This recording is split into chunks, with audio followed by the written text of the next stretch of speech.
Hey guys, just wanted to do a quick update on this 85. As you can see, it's been lowered. I still have to put my rear shocks on. They haven't came in yet. They're supposed to be here Thursday. But it's amazing what a lowering kit and a set of wheels will do for a turd.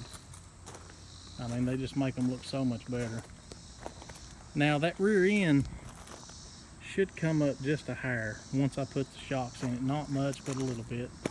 Of course, it still has a big ugly step bumper. As I said before, I don't know that I'm going to change that until unless it doesn't sell to rod run. Doesn't sell to rod run, I'm going to bring it back. Put a sport. Well, I'm going to order a sport bumper, and I'll probably go ahead and paint the truck red. May do some videos on that. Just kind of a beginner's thing. I'm not a great painter, but I've painted a few. So anyways, anything I can do to help some of you guys that's just kind of getting started on stuff like this, save a few dollars, I'd be glad to. Now, I did spray the side of this bed satin black. I'm not going to try to strip any more of this primer off. They've really dug into the metal on some places, and you know, it's just not going to look right. The more of the primer I take off, the uglier it looks. So we're going to go with satin black.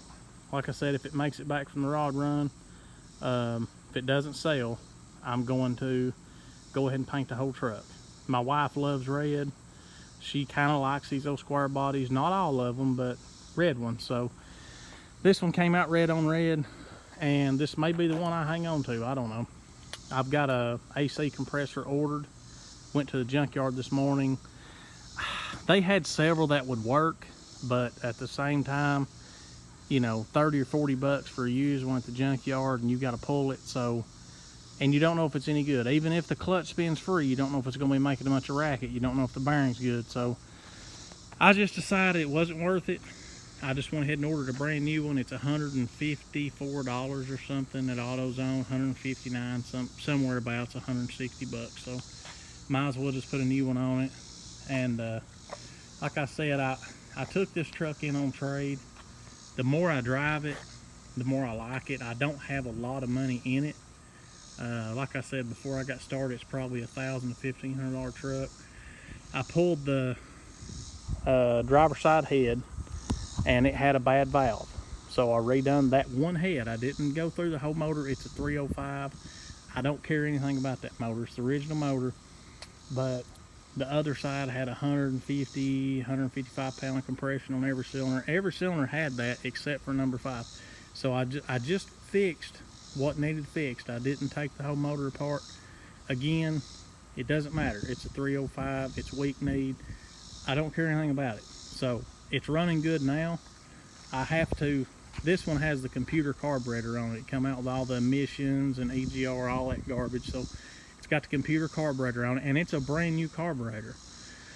But it ain't right. I took it apart, made sure it was clean, put it all back together. If anything's off in this truck, any part of the emission system, anything, and they've cut the converters off, so that's probably the problem, it will throw that carburetor off. If you get in this truck and start it and you drive it up in the mountains and cut it off and start it back up, it's going to run funny.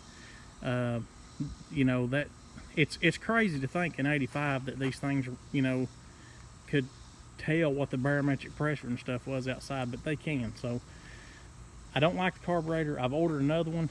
It's just like it, except it isn't for the computer and the emission stuff. So I'm going to put it on there, do away with all that garbage.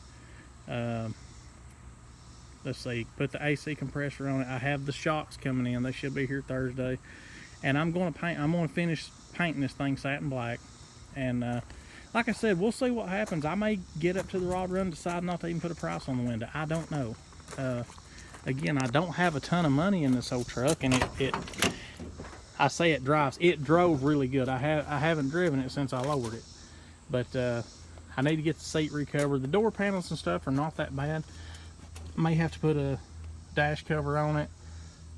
The headliner's gone. Somebody has taken it out, but anyway, I can get Angie Dixon to cover this seat if I can catch her with a free moment. I know she stays super busy, but anyway, it needs carpet. Not a big deal. I think it's about 160 bucks.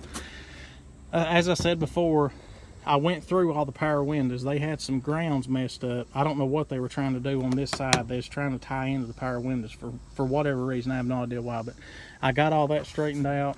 So it has new power window motors. I fixed the speedometer on it. It had a broke gear in the transmission. That was part of the transmission leak. But anyway, here it is. This is the 4.6, and I'm here to tell you, it doesn't look any different than the 5.7. As a matter of fact, I don't know that it looks any different. It looks just as good, and I know it has to ride a little better because it's not as low. So as of right now, until I drive it, I'll suggest to go with this 4.6 drop. You know, rear axle flip, drop spindles in the front and springs, instead of the 5.7. The 5.7 looks good, but it's a lot more aggressive and it's a little more work. I mean, you have to cut a bed brace out in the back. You have to put another shackle on the spring. Just a lot more work. Well, not a lot more, but you know, another couple hours. So this 4.6 looks just as good. It's low enough. No sense in going any lower than this. The 5.7, it kept hitting the inner fenders no matter what I done. I put polyurethane drop stops. I put Bilstein street performance shocks on it. Didn't matter. It always hit the inner fender. And a lot of these trucks I've seen with 5.7 drop, they always take the inner fenders out, and it looks like garbage to me. I cannot stand to open the hood on a truck and see the inner fenders gone. I don't even want it at that point.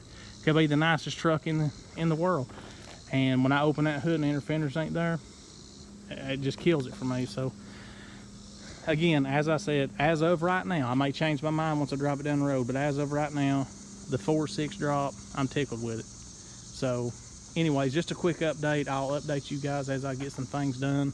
I think I have all the leaks fixed other than the valve cover gaskets, but I have to put valve stem seals in it. So valve stem seals, finish painting it, rear shocks, AC compressor, and this thing should be ready to hit the interstate.